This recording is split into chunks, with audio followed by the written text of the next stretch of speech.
Paano nga ba ang tamang hakbang sa pagboto ngayong darating na automated elections? Ituturo ko sa inyo.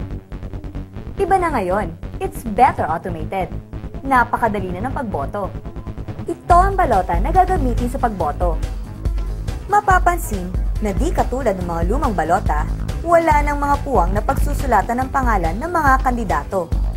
Iyon ay dahil iba na ang paraan ng pagboto ngayon. Nakasulat na sa balota ang pangalan ng mga kandidato.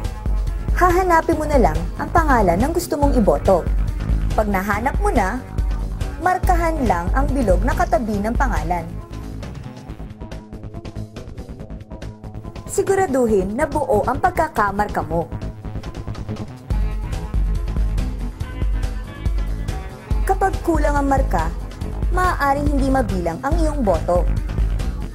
Sayang! Kaya para sigurado, buuin na ang marka. Mag-ingat din, huwag mag-overvote. Ang overvote ay ang pagmamarka ng higit pa sa dami ng hinahanap para sa isang posisyon. Halimbawa, isa lang ang hinahanap na presidente, vice-presidente, mayor at party list.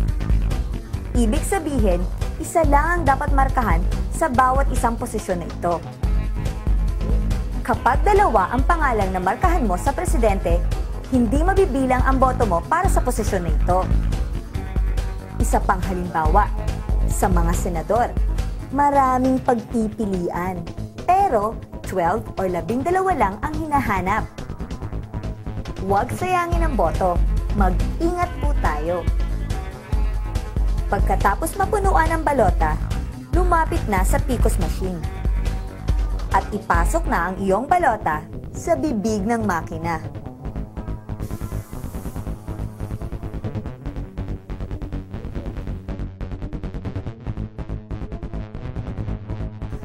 Huwag mag-alala sa tamang pagpasok dahil kahit anong oryentasyon, tatanggapin ito ng makina. Pagkatapos, lumapit na sa BEI para isauli ang ballot secrecy folder at marking pen na ipinahiram sa iyo. Hayaan ding markahan ng BEI ang inyong kanang hintuturo ng indelible ink. Tapos na ang iyong pagboto. Maaari mo nang lisanin ang polling place. Napakadali, di ba? Iba na ngayon. It's better automated.